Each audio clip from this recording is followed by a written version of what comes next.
So did you have a lot of network experience going into the first exam, or did you sort of have to pick up the speed? Because I know, like, probably a lot of people when they're looking at the exams, like, we recommend 1 year of experience, we recommend 5 years of experience for this. And everyone I think overestimate their own abilities and be like, oh, I don't really need that much. But surely it would help. And I want to hear a little bit about you. Like, did you have all this background before jumping into that? And how hard was it for you to sort of like pick up to get to the standard? Yeah, I failed the developer associate 2 times before I got it. And because I did overestimate. I think doing the cloud practitioner exam gave me a bit of a false sense of confidence because I spent like 1 or 2 weeks preparing for that full time. Like 40 hours a week for 1 more week or 2 weeks and passed it. But then as soon as you go to the developer associate, that was the post 2019 change, which made it the hardest associate developer associate exam. And that was full of so much stuff. So I feel like I crammed like 3 years of studying to pass that exam.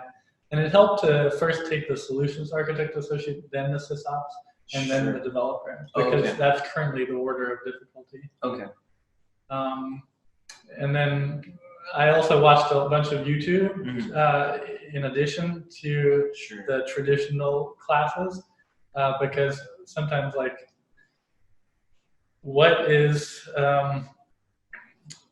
they throw out these traditional like IT terms, and I don't come from an IT background, and so sometimes I'm like, what is RAID database splitting up, and it's helpful to watch a YouTube or 10 YouTube videos that talks about the same thing too.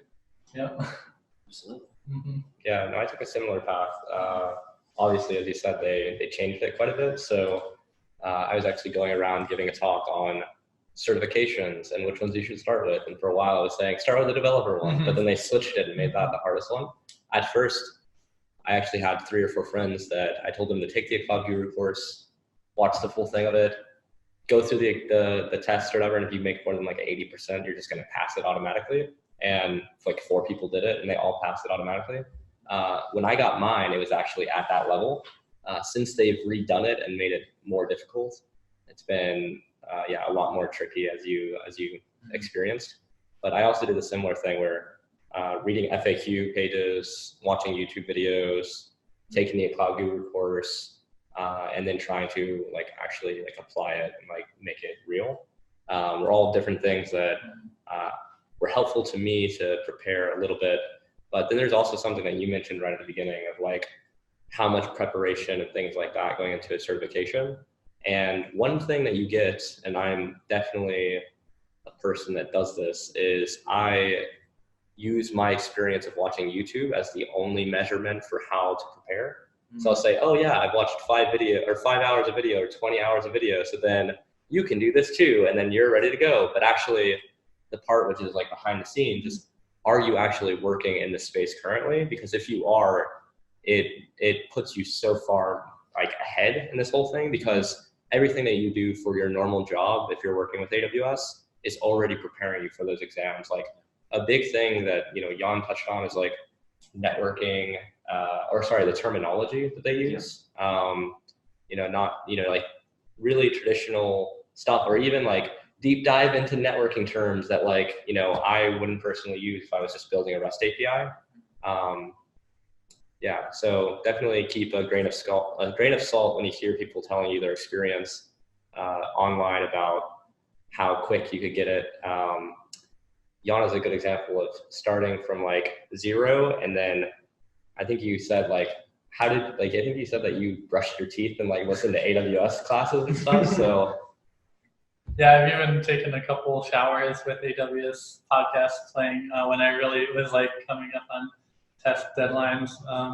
There's so much pure audio content, so that lets you like do your chores, wash the dishes while playing those podcasts. And sometimes I thought like, what am I doing? It's just playing in the background. Like how is this actually going into my brain? Like how is it soaking in? But there were a few questions on the exam where like I had a flashback to me washing the dishes and like, oh yeah, I learned this exact thing while I was washing the dishes and was able to answer it. Nice. And it worked. That's It good. worked. Yeah. And those podcasts can also be helpful because sometimes they're told in the context of stories and like special guests from companies and how they apply these things in the real world. And probably that's how it stuck, despite me doing other things at the same time. Exactly. And